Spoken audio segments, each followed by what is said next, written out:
Hey, welcome to the discussion segment of the program, still the Friday edition of New Dawn with Dominic Agbe and IMLICATIONS. So today we want to focus on the nation's economy. I want to look at what was it like in the past, what is it as we speak, what does the future portend, so to say. It's no more joke that we are wriggling in debt, so to say, and the government keeps borrowing from all levels of government, if you ask me, especially the federal government.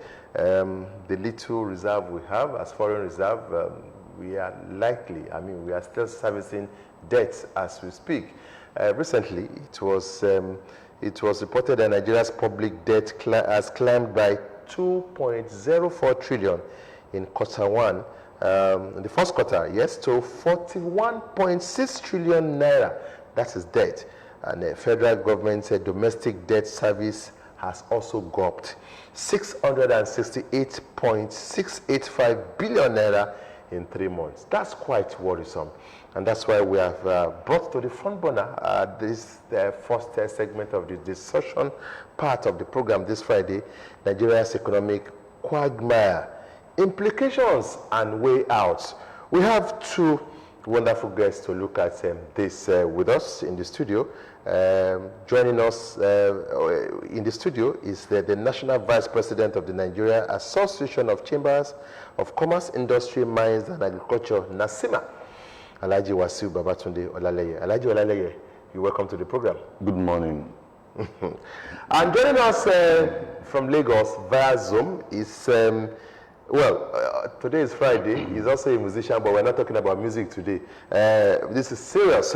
Economist, he's an economist and financial expert. Austin Adigwe. Austin, good morning. Good morning, Hakeem. Thank you. Thank you for having me. Good morning, viewers. Okay, let's start with you, Austin. How is the situation now? How manageable is the situation now? Or how bad is the situation now? Talking about the economic quagmire that we are having right now in the country.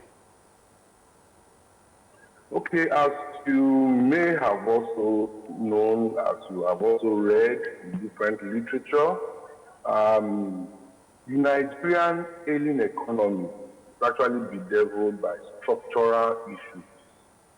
In addition to the poor management of resources by the economic handlers. The implication is that when the problem is structural, you do not expect overnight solution. But we as a nation need to move. We need to make deliberate efforts towards problem. Because as it stands now, we are staring at possible sovereign debt crisis, which will further worsen our situation. The economic outlook of this country is not encouraging. I won't say it is something that is not reversible, but it's not encouraging. So we need to start making deliberate efforts through policies, through actions of government, and also the citizens. All right, holding the leaders accountable, questioning the structure that has brought us to this level, and then we can begin to see some improvement. But I would like to tell you that the problem we are in now is not going to be wished away. We're not going to solve it in one day. Why? Because it is what structural. Some of our laws may need to go. Some new laws may need to come in. Okay, to tackle the current reality that faces us. Okay, you want to take him on? Yes, okay. Let me take, you talked about structures. It's actually not you talked about some policies and laws that should go if we need to see changes. But before we talk about this structure that has held us down for many years, help us understand this latest economic report by the NBS, which was released just last week. We're told that food inflation rate quickened or has gone up to its highest level in almost 17 years to stand at 23.12%, while core inflation rose to 17.2% in the same month. In real terms and practical terms, help us understand what these really, the implications of these on the average Nigerian on the road, on the street. Okay, thank you. Okay, so the summary of every economic problem is a hit on the inflationary pressure. Okay, because that is what affects the ordinary man on the street. If you sit here and talk about economic variables, foreign direct investment, so on and so forth, it doesn't really have much impact on the ordinary man. But inflation erodes their buying power, ensures that they need more money to get the same level of goods and services. So what brought us to this point? That is what we should be looking at so that we'll be able to get solution out of it. Now I talked about structure. I'm still coming back to that. Now, we have a CBN, a central bank, that is statutorily mandated to ensure stability in price, to churn out good monetary policy that will aid the management of the economy. So look at it. This current crop of CBN management came into office in February 2014 when inflation was at what, 8%. Inflation was at 8%. In May, the same CBN told Nigerians that because of this inflationary pressure, which at that time was 17.7, that there was need for us to raise the MPR. The MPR was raised by 150 basis points from 11.5 to 13%. And further in July, 14%. Inflation as we speak now has ballooned to 20.25%. This is a clear evidence that those managing that institution that ensures that policies are right for controlling these, in the words of American president, former American president, number one enemy of the state. It shows this nation failed. If you come up with solutions, no matter how efficient or effective these solutions might be, but managed by a crop of individuals that do not really understand how economy works, we are still going to fail. I'll give you an example. Okay. The Fed increased rates in America, MPR. Okay, Bank of England is also keen enough to do same. That is not enough for CBN in our own context now to follow suit. You know why? America is a credit economy. We are running two different systems. What works for them may not necessarily work for Nigeria. In America, you don't need to save up to get anything you want. All you need is a good job. You present your pay slip, and you make away with the goods and services that you so desire. So it's a credit economy. Monetary policy, of course, will become more effective. In our own case, we are running a cash economy. And you even look at the share number of your bank, and CBN is raising rates. This inflation is on the supply side, it's not on the demand side. The high cost of goods and services we are facing today is not because of excess liquidity, it's not because of supply of money. It is on the supply side, orchestrated by one cost of energy. We have immense content of importation in our raw materials. Because again, they bastardize our foreign exchange. Manufacturers are groaning. All these costs will trickle down into the price of goods and services. Of course, you and I know, I don't want to bore you with this. that infrastructure is completely lacking. So now, a cost-push inflation, CBN is fighting with solution meant for demand-pull inflation. I said this in May when the MPR was raised, that they are creating more problems.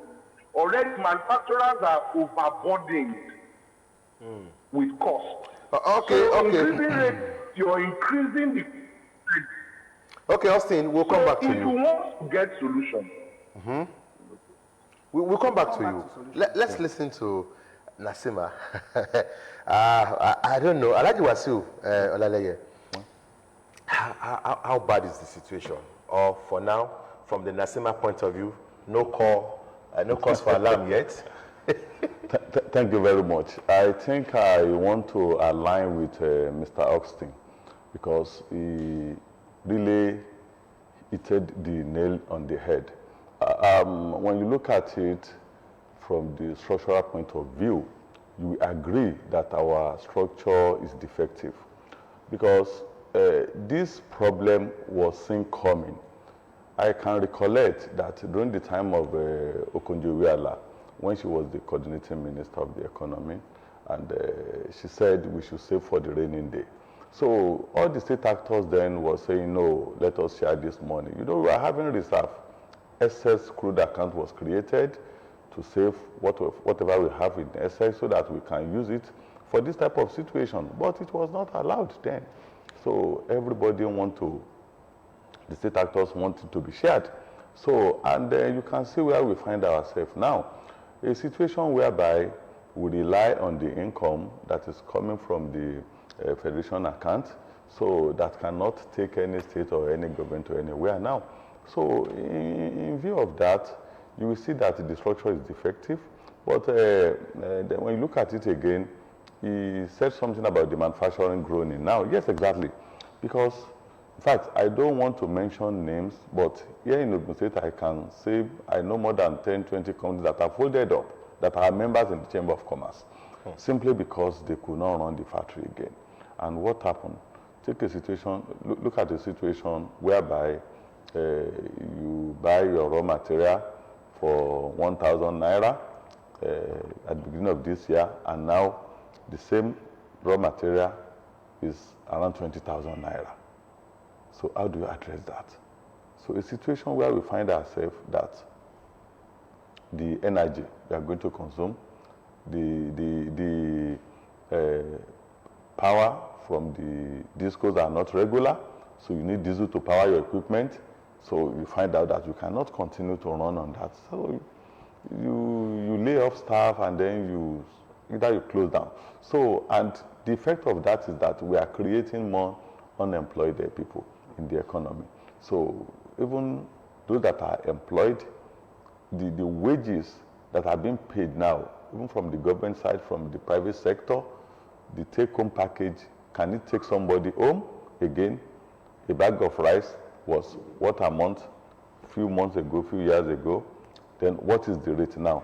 So, and the same package still the same thing being handled by the workers. So you can see that apart from the inflation rate we are looking at, we have even moved to a situation whereby the purchasing power is dwindling. The purchasing power is dwindling. So people will be in market now looking for opportunity cost alternative for gun, something that you can still manage up with. So because somebody that was earning 30,000 naira a few years ago is still earning 30,000 naira, but the same 30,000 naira cannot buy what 10,000 naira was buying. So this is a situation where we find ourselves, and it's a serious issue. It's a serious issue.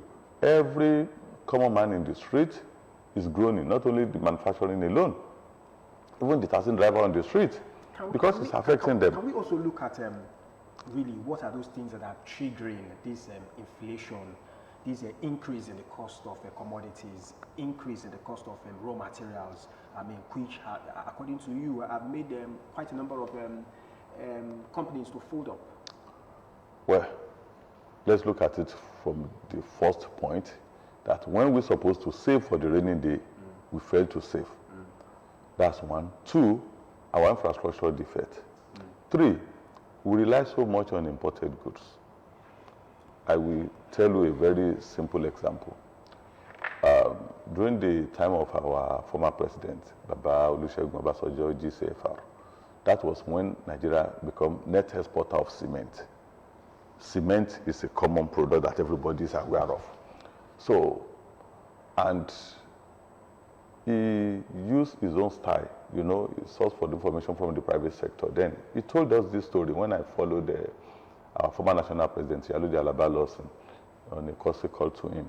He said, you private sector, you are the one that solved the problem of cement in Nigeria, that Nigeria become a net exporter of cement. You know, that time, Nigeria is sitting on limestone, and people are importing limestone, you know, in form of cement to Nigeria, and package and sell. Then they called one of the manufacturer then that, look, what can we do to make sure we become a net exporter of cement in this country? And the manufacturer gave the honest advice that time, and it was followed. And here we are today.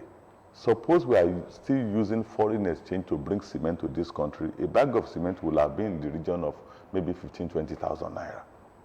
But because we are producing that one locally, the companies swing into action, and then some of them increase their capacity, so some new companies spring up, and then we are, that product, the price is relatively stable, because we are not using foreign exchange to import it. Another product I will use as an example is caustic soda, using at the manufacturing of soap. Caustic soda 2-3 years ago was like 3,000 naira per bag. Now a bag is around 25,000 naira. So because we are not producing caustic soda in this country, you can see what I'm saying. So, and this is what they are going to use to produce anything soap for every citizen of this country to consume. So that's the situation where we find ourselves. Suppose we encourage more manufacturers to come up with the products, and then we can save our hard-hand foreign exchange for other things. So that's another one. So, but when the local industry are dying, then what do we do?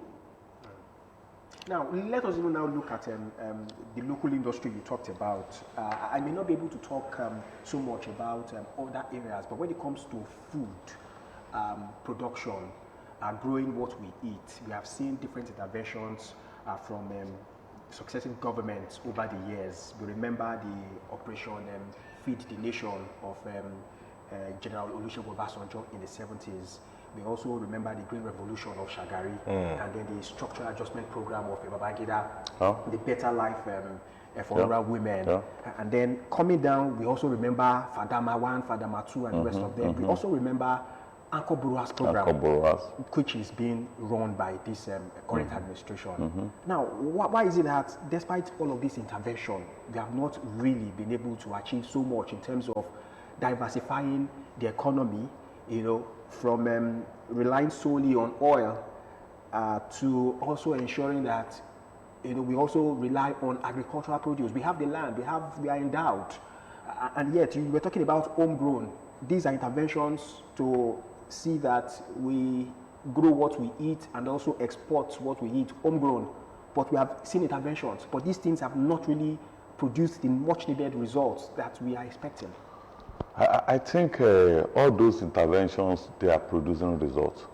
Where we fail is adding value to those that produce. That is where we fail. Because I can tell you, when you consider the amount they are selling a 3 tuber of yam at the market presently now, you see that even these farmers, we need to pity them.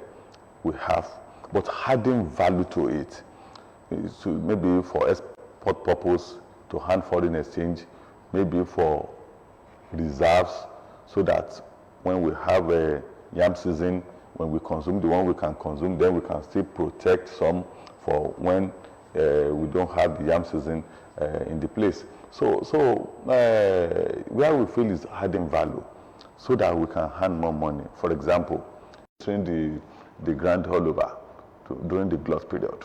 So do we have an excuse to be having perishable items? Do we have skills? Should they be perishable at all? We know they are perishable items. Yeah. I mean, what did we put in place? Exactly. That is what I am saying. that we need to look at our infrastructure. We agree that we have infrastructure deficit from good roads. Some of these produce, to convey them from the rural areas where they are produced to the city where they're supposed to add value. Sometimes the roads are not passable.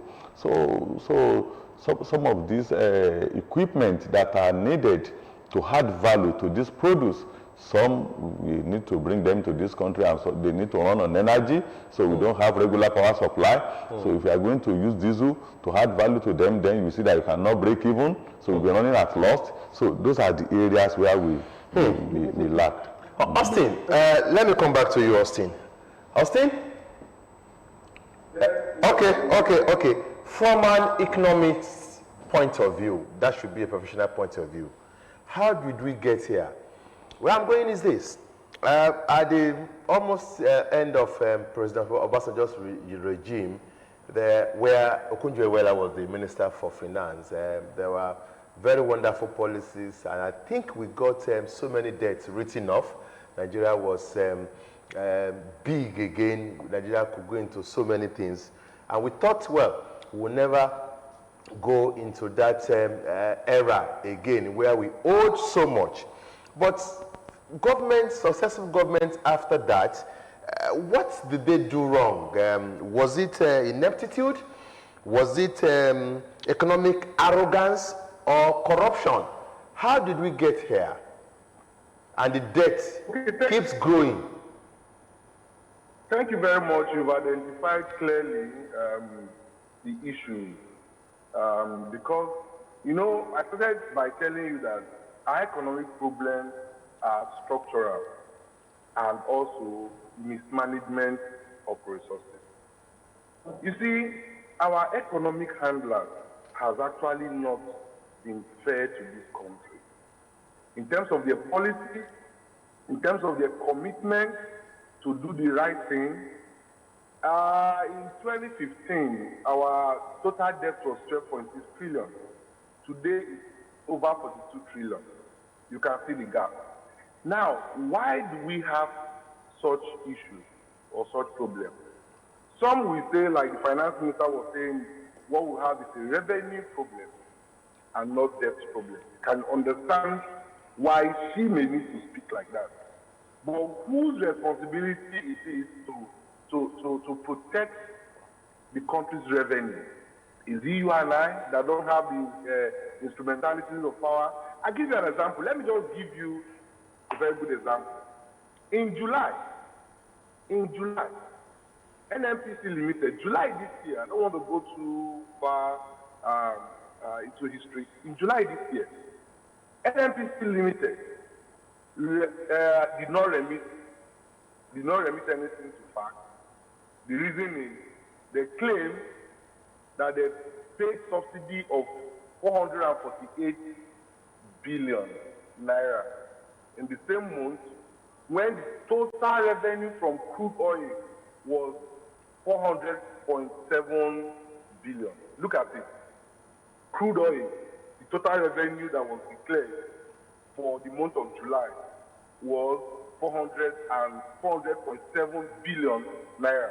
Whereas the subsidy paid in the same month stood at 448.7 billion. Now, if you look at what Nigeria should be earning from our crude oil production, we have the quota to produce 1.08 million liters per day. If you multiply this by $111 that oil sold in July, okay, that will give you about $3.4 billion. $3.4 billion.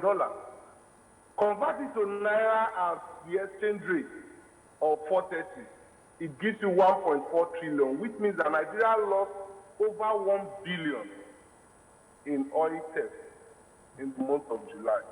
So the question is, are we really a serious country? How much deficit are we projecting in our budget?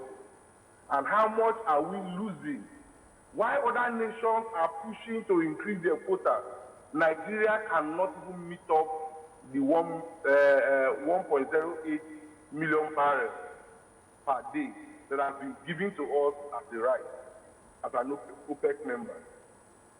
So you see, they are busy. They are busy stealing us dry.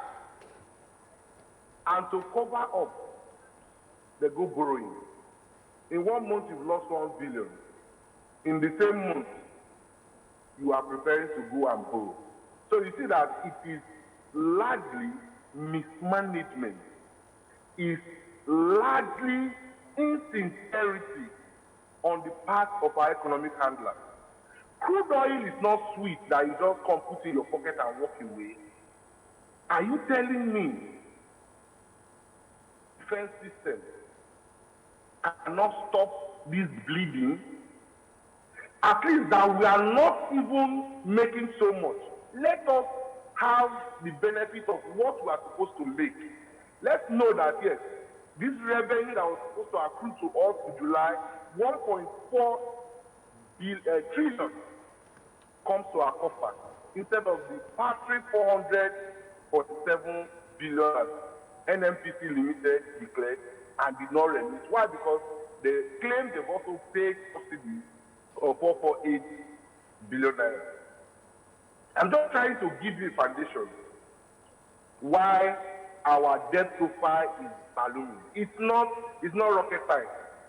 Again, I have always been asking myself why this has become an albatross for us. Why is it so difficult for our lawmakers to amend that part of the law to open up our refineries to private sector? Government has shown capacity to manage everything that has ever been entrusted to them. Look at telecoms now. You will recall that when NITEL was superintending over telecommunication, you needed to pray for dialing tone. Most times you will not get dialing tone for what? But look at now what Obasanjo did by bringing in all these telecoms. Apart from the ease of communication, do you know the number of Nigerians that have been employed directly and indirectly through this media? So why can't we open up this space? Why can't we bring in all these IOCs in this country to establish refineries in Nigeria? But we heard, Mr. Austin, to be tremendous.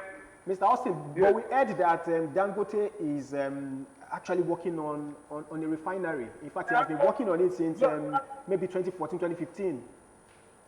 Yes, I don't always like getting into that argument of Dangote. Dangote is not federal government. Dangote is just... No, but you talked about private, you talked about... Okay. Hold on. Should we be only Dangote refinery? Should we be hearing only Dangote refinery? How many refineries do we have in America? How many refineries do we have in Germany? See, we make these things look like it is so big, it is so complex. Other nations that are doing well have refineries in hundreds. So that just like the Nasima vice president also mentioned, you see, if we add value to these God-given resources, we make more money, we create more jobs, and we run away from this fluctuation in international prices. We cannot decide who to sell to, who not to sell to. Yes. Yes, Yes. I quite understand your argument as far as the refinery is concerned. I mean, if some countries who do not even have oil reserves will have functional refineries. I mean, what we don't have excuse as a nation not to have a functional refinery. We are condemned to have functional. We are condemned definitely to have functional refineries. Now, you have spoken so well about the waste and corruption, you know, in the oil sector and other sectors, and which is really the cause of one of the part of the reasons why the nation is bleeding economically. But what will you say really about the handlers of the economy? We know that the CBN is there it comes up with monetary policies every now and then. We know that the MBS reports, we always get that on a month-on-month basis, which should guide those who are planning the economy. We know that there is also the economic management team, which is chaired by the vice president and has some members. And then we also know that President Muhammadu Buhari in 2019, I guess, constituted a star-studded presidential advisory committee on the economy, headed by Professor Dawh Salami. And then just a few weeks ago, the president has also come up with another committee, Presidential Advisory Committee on National Economy. Yeah. Now, looking at all of this, yet we have the economy, going back and forth from a recession. I mean, 2 recessions in just 7 years. We are in debt. All of these. Now, what would you say? Do you think these people are not doing what is expected? Okay, so that's why I'm speaking the way I am now, because I want to shift the attention of Nigerians from just calling president. Yes, Bob stops at his desk. I understand that. But there are also creation of the law. We have laws that have created institutions that will do certain things. I want Nigerians to begin to focus on those institutions as well. The president may be guilty of supervisory failure because he has the authority, all right, to remove whoever is not performing. Okay, even the CBN governor, the president can remove him with the majority of the Senate. He can be removed, but nobody's looking at that. Now, let me answer your question. We have all these institutions, we have all these committees, yet our economy won't work up. The reason is that they are applying the wrong policy. Let me go again. I want everybody to focus on CBN. Dollar exchange rate was 155.25 in 2016, February, precisely, when this new administration came in. Today, official rate is 430. I'm not talking about black market, I'm even talking about what is called CBN offer. It's 430 naira per dollar. That in a sane society should prompt these people to resign. They have failed, they are colossal failure. Even if the president is not aware of what he should do, but in a sane society, someone that you gave something to manage when it was 155 has shifted it to 430. And let me tell you how it got here. Many people don't look at this aspect. Let me tell you how we got here. The same problem we are facing now had always been with us. It did not just come up in a day. But this same CBN made an irresponsible remark when they decided to create a very strong fire market by creating what we call 41 items. Now, these 41 items were not banned by the government, which means you could still bring them in. These 41 items are essential goods and services that are not even produced in Nigeria.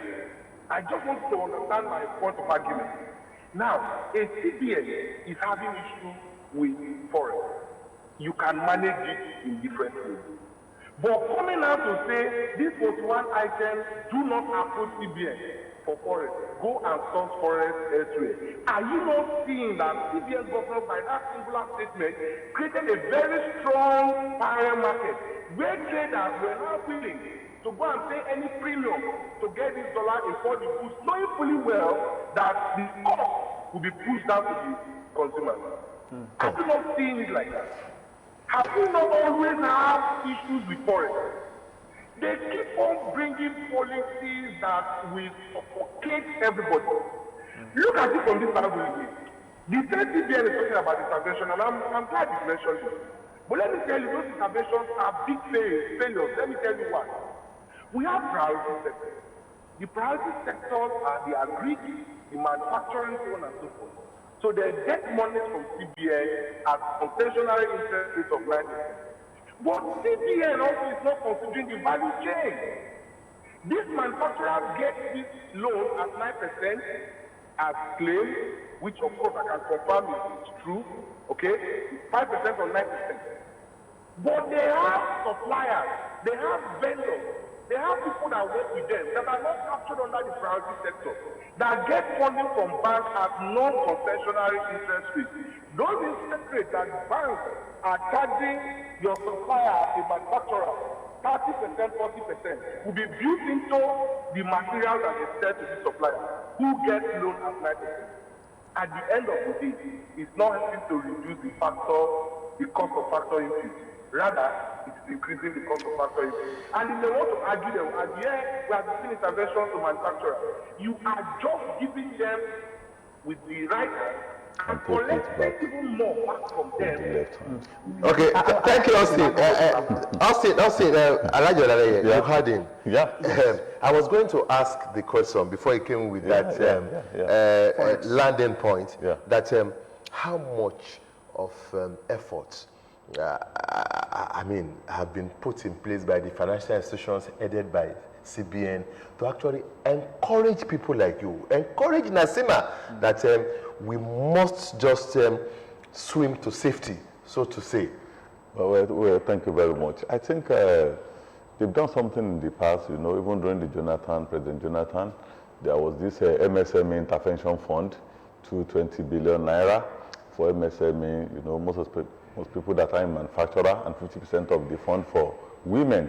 So it was an intervention from CBN, and they disbursed it through the PFI, Participating Financial Institution, commercial bank, microfinance bank, financial cooperatives, and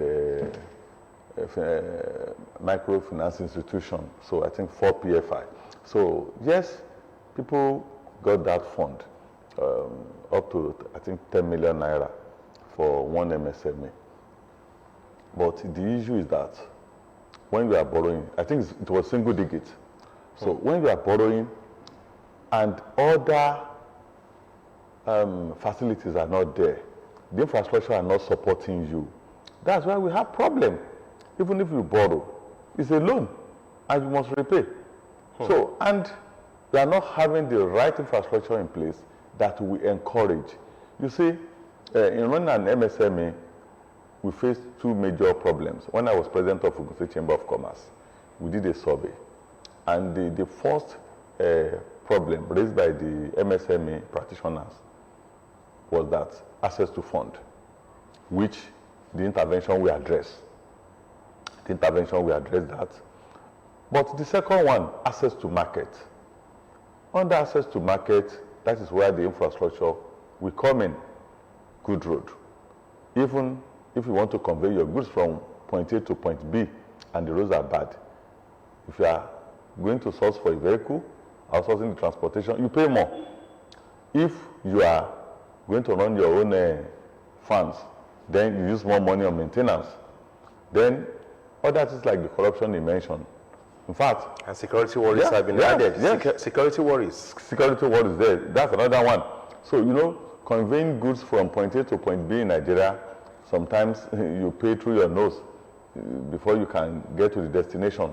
So this fee, that levy, the law enforcement agency on the road, so all that kind of thing. So then you find out that at the end of this exercise, the borrower cannot even repay as at when due because of the issue of access to market. Because when you produce, you need to convey it to where you are going to sell. So that's on one hand, infrastructure on the other hand, like power, energy. Then in Nigeria, for you to sit down and draw a business plan that will stand the test of the time. You see, what I mean is that if you are doing your budgeting, like, okay, a diesel per liter is 180 naira today, you don't envisage that in the next 2-3 months, you'll be buying the same diesel, 800 naira per liter. So if you borrow money, at that rate, how do you repay? I'm planning at that rate. And you are planning at 180. So, and you want to pass this to the consumer, definitely you may lose the market share that you're already having. So all this situation is not helping matters. It's beyond intervention from the government. Even the current government introduced a agribusiness loan that have been given to MSME, the farmers, the people that are adding value to the produce. But still the same thing. still the same thing. If care is not taken, you will borrow this money and you won't be able to pay. You won't be able to pay simply because all the support that will make that business to thrive, they are not there. The environment is not conducive. Look at the issue of security you mentioned. A situation whereby someone will need to convey agricultural produce from, like say, from Yewa North to Abeokuta, and you'll be fearing that maybe on the road something will happen, someone may be kidnapped, and then you'll be asking you to pay 10 million naira. So you look at all those kinds of things. Even fear of one's life when going to the farm. So all that kind of situation. So how visible really is this? I mean, solving all of these problems between now and before the president hands over, or before the next election? Because a lot of persons have feared that with the drop in purchasing power, with the poverty in the land, people not being able to afford 3 square meals, the tendency to have vote buying and vote selling in the coming election to be on the increase is very, very high. What can be done really, and is it possible for us to see that change between now and February? Between now and February, when we are going to have the general elections. And the candidates, especially the presidential candidates of the known, major political parties, are going as if they have solution to the problems. They are not looking as if they are coming to inherit a burden, so to say. Well, if I'm not a politician, I'm from the private sector. If I'm to hard, I say they are part of the problem. Maybe they will have solution to the problem because they are part of the problem. Some of them have been around. They are not coming from the moon. From the moon today. Or the outer space. They have been around. So they are part of the problem. Maybe they will have solution to the problem since they are part of the problem. Or maybe they will be genuine enough to want to solve the problem. Austin, as we begin to go, the way out, I don't want to think that we will require a policy or a personality, from extraterrestrial for us to get to the promised land. The way out, Austin. Okay, so the way out is to identify our peculiar situation and apply policies, okay, that will be impactful. Okay, then we also need to look at structures that impede development, all right, through the process of legislation, get them changed. But let me say this, Nigeria, this is a trying time that has expiring date. It's not going to stay with us for too long, but we must be prepared to make the sacrifices. I had the question you asked recently, whether the problem will be solved between now and February. The answer may not be too positive, because even the entire globe is sliding into recession. And because we are heavily import dependent, we are not going to be immune, okay, by what is happening around us. However, we can start by ensuring that economic managers are put in elective positions so that they can begin to think, they can begin to pull us out of these challenges. And I want to advise whoever becomes the next president of Nigeria, please, if the CBN Act says the CBN governor must be an MD of a bank, they should repeal it. CBN should be managed by seasoned economists, people that understand how these economic variables interplay to either create growth development or create degrowth. When we do that and begin to get our policies right, you will see that things will begin to be on the upward trajectory. So I still have belief and hope that we'll pull out of this problem. But we as people must understand that it is better to suffer in the short run than enjoy for a very long time, than enjoy in the short run and suffer, okay, in a very long time. Like the question your co-presenter asked, poverty has been weaponized. Nigerians, we are all suffering. The 100,000 somebody is going to give you to betray your conscience will keep you in poverty for the next 4 years. If I want to serve you, I should be able to tell you how I intend to do that. And if I convince you, then you should vote for me. Anybody that induces you in this election has nothing to offer you. Just note that. Like the popular saying, okay, that if you want to be a master, you must play the role of a servant.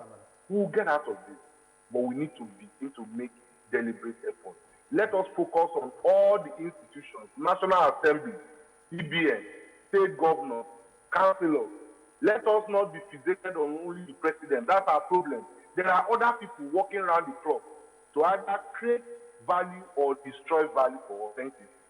Now, Alhaji Wasiu, let us look at the recently inaugurated Presidential Committee on National Economy, which the president himself has now made himself the head of that that committee. Yeah. I mean, quite a number of persons have said it is because the president is also not happy with what other economic committees have been doing. That's why he has constituted these, and then he's making himself the chairman of that committee. But when you look at that committee critically, you discover that it is heavy on the government side. I'm talking about the makeup. We talk about the CBN governor, the Minister of Finance, talk about the governors, representative of the governors. And I mean, it's heavy on the government, while the private sector are not really so involved. Are you optimistic that that committee can really do much, considering the fact that the private sector, your people who are very key and integral to the development of the economy, you know, are not are really not involved? Well, let me just take you back a little. Prior to the dispensation we are now, I mean the current democratic setting, like before 1999, the right people that can really drive the economy. Because this economy of 18 is not about theory, it's about practical, people that can. That time there was this saying that government has no business in doing business, that they should leave business for the private sector and then create the enabling environment that will ensure the business thrive. And that was when we got it right on the telecommunication, even the cement that I mentioned to you. But you're also hopeful, just like Austin, that yes, we will get out of it. We will get out of it if we're able to put the right peg in the right hole. Thank you very much. I like ending on a very optimistic note. It's a trying times, and of course, even the common man on the street can feel it. But according to our guests, we just have to put a little bit of hard work, think out of the box, and we'll get it right. And government will have to actually show a sign that they don't have the capacity to mismanage whatever it is in their care. Austin Adigwe, thank you very much for joining us from Lagos. We really appreciate you. Thank you, Hakim. And quickly, how's your music going? Fantastic, we are winning soon. Thank you very much. All right, Alhaji Wasiu Batunde Olaleye, the National Vice President of Nigeria, of NASIMA. Thank you very much as well for coming. Thank you very much. That's the end of this part of the discussion. We'll be back.